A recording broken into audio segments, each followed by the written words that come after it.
राधे दोस्तों, जय श्री कृष्णा। सोमवती अमावस्या का व्रत करना हर सुहागन स्त्री के लिए आवश्यक होता है। पारिवारिक जीवन में छोटी मोटी समस्याएं, कोई भी परेशानी हो तो भोलेनाथ की और पार्वती माता की पूजा की जाती है और सोमवती अमावस्या में भी पार्वती माता की पूजा की जाती है। इसमें सोना धोबन की कथा सुनी जाती है। क्या क्या नियम अपनाए जाते हैं, आपको सिर किस दिन धोना है, किस तरह से फेरी लगानी है, पीपल वृक्ष की फेरी लगाई जाती है। अगर आप पहली बार व्रत रख रहे हैं तो क्या नियम है, दूसरी बार रखेंगे व्रत तो क्या नियम होते हैं, और तीसरी बार व्रत रखते हैं तो क्या नियम होते हैं। हर समय थोड़े थोड़े से नियम बदलते रहते हैं, इसीलिए पूरी वीडियो ज़रूर सुनिएगा। अगर पहली बार मेरे चैनल पर आए हैं तो चैनल को सब्सक्राइब ज़रूर कर लीजिएगा और कमेंट में ओम नमः शिवाय लिख दीजिएगा। सबसे पहली बात है, इस दिन बाल धोएं अथवा नहीं। तो अमावस्या के दिन वैसे भी बाल नहीं धोए जाते हैं और सोमवार को भी नहीं धोए जाते हैं, इसीलिए एक दिन पहले ही बाल धो लीजिएगा। इस दिन बाल नहीं धोने चाहिए। आप जो भी वस्त्र पहन रहे हैं, जो भी सुहाग की सामग्री पहन रहे हैं, यदि आप पहली बार व्रत कर रहे हैं तो आप यह सामग्री अपने मायके से मंगाइएगा। बहुत ही शुभ माना जाता है अगर आपकी श्रृंगार की सामग्री, आपके कपड़े, आप जो भी इस पूजा के समय पहनेंगे वह मायके से आते हैं। अब किसी के मायके से नहीं आ सकते हैं तो आप अपनी बहन के घर से मंगा लीजिए, या कोई ऐसा आपका रिश्तेदार हो जो आपके मायके की तरफ से बिलोंग करता हो, आप उससे भी मंगा सकते हैं तो बहुत ज़्यादा शुभ होगा। या दूसरी बार कर रहे हैं तो ज़रूरी नहीं है, आप ससुराल में या मायके से कहीं के भी कपड़े पहन सकते हैं। आप मायके में हैं तब भी सोमवती अमावस्या का व्रत कर सकते हैं, और यदि आप ससुराल में हैं तब भी आप यह व्रत कर सकते हैं। ससुराल में है तो मायके से वस्त्र मंगा लीजिएगा और मायके में है तो वहीं से खरीद कर आप पहन सकते हैं। यदि आपके मायके से वस्त्र नहीं आ पा रहे हैं तो आपकी जो शादी वाली साड़ी है, मतलब जिसमें आपने फेरे लिए हैं, साड़ियाँ तो बहुत सारी आती हैं परंतु जिसमें आपने फेरे लिए हुए हैं, जिसमें सुहाग लिया हुआ था, या फिर जो चुनरी आती है, जो भी वस्त्र हो आप वो पहन सकते हैं। बहुत ही ज़्यादा शुभ माना जाता है। उस वस्त्र को आप किसी भी सुहाग की पूजा करते हैं तब पहनते हैं तो बहुत ही शुभ माना जाता है।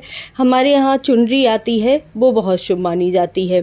आपके यहाँ भी ज़रूर आती होगी। यदि आप पहली बार पूजा कर रहे हैं तो धान पान की फेरी लगाई जाती है, और अगर दूसरी बार पूजा कर रहे हैं तो हल्दी की गांठ की 108 फेरी लगाई जाती हैं। हल्दी की गांठ, छोटी छोटी सी गांठ ले लीजिए, 108 गांठ ले लीजिए, और कोई भी अनाज ले सकते हैं, चावल ले लीजिए, गेहूं ले लीजिए, कोई भी अनाज हो।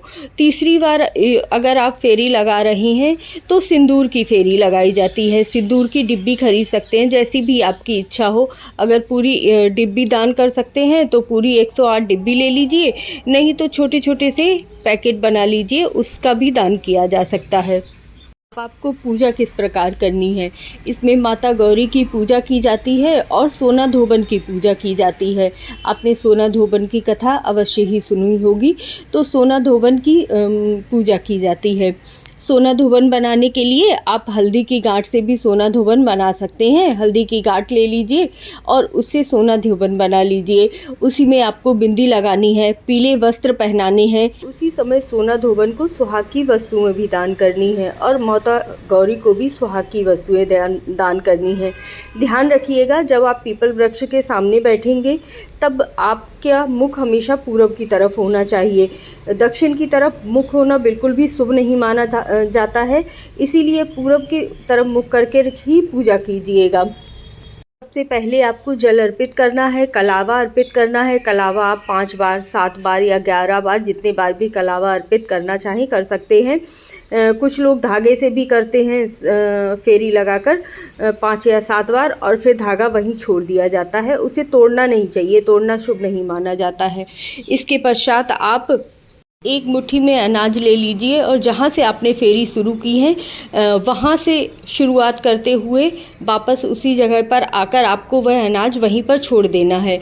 इस तरह से, और दूसरे हाथ में जो भी आप फेरी लगा रहे हैं, जैसे सिंदूर की लगा रहे हैं, या वो भी गिनकर रख लीजिए, और इस तरह से आपको फेरी लगाते जाना है। और अंत में आपको 5 दक्षिणा की फेरी लगानी है। तो समझ लीजिएगा कि आपको 108 तो फेरी लगानी है और उसके बाद 5 दक्षिणा की फेरी अलग से लगानी है और साथ में ओम नमो भगवते वासुदेवाय नमः मंत्र का जाप भी करते जाना है, मतलब बोलते जाना है। ध्यान रखिएगा कि जब आप फेरी लगा रहे होंगे, सबसे ज़्यादा महत्व तो फेरी लगाने का और माता गौरी को और सोना धोबन को सुहाग की सामग्री समर्पित करने का होता है।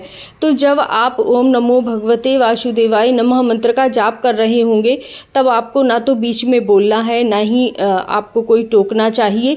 आपको अपनी सिर्फ नाम पर ध्यान देना है और अपनी फेरी पर ध्यान देना है। अब प्रश्न आता है कि जो सुहाग की सामग्री है उसका हम क्या करें। तो सुहाग की सामग्री कुछ जगहों पर तो पूरी सामग्री को दान कर दिया जाता है और कुछ जगहों पर कुछ सामग्री स्वयं के लिए रख लेते हैं और कुछ सामग्री दान कर दी जाती है। तो आपको कुछ सामग्री अपने लिए ज़रूर रखनी है, क्योंकि वह माता गौरी का और सोना धोवन का आशीर्वाद होता है आपके लिए। तो जो बिंदी आपने सोना धोवन को लगाई हुई है वो बिंदी ले लीजिए, सुहाग की थोड़ी सी चूड़ियाँ ले लीजिए, प्रसाद ले लीजिए, ये सारी चीज़ें आप अपने लिए भी ले लीजिए। और उसके बाद जो सामग्री है वह आप वहीं मंदिर में कहीं दान कर सकते हैं या पीपल वृक्ष के पास ही मंदिर हो तो वहाँ भी दान कर सकते हैं। दिन ध्यान रखिएगा, अपनी मांग आप अच्छी तरह से भरिएगा। पीले सिंदूर से भरना ज़्यादा शुभ माना जाता है और जब आप सोना धोबन को सिंदूर लगाएंगे और माता गौरी को सिंदूर लगाएंगे तब भी कम से कम 7 बार अपनी मांग ज़रूर ही भरेंगे। तो इस बार भाद्रपद के कृष्ण पक्ष की अमावस्या 2 सितंबर को सुबह 5:21 पर शुरू होगी और समापन 3 सितंबर को 7:24 पर होगा। इसीलिए अमावस्या तिथि 2 सितंबर को मनाई जाएगी। इसीलिए सोमवार के दिन सोमवती अमावस्या का व्रत पड़ रहा है।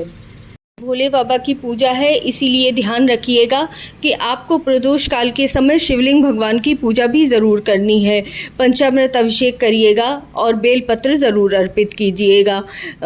शुभ समय पड़ रहा है 6:20 का, जिस समय पर आप जाकर शिवलिंग भगवान की पूजा कर सकते हैं।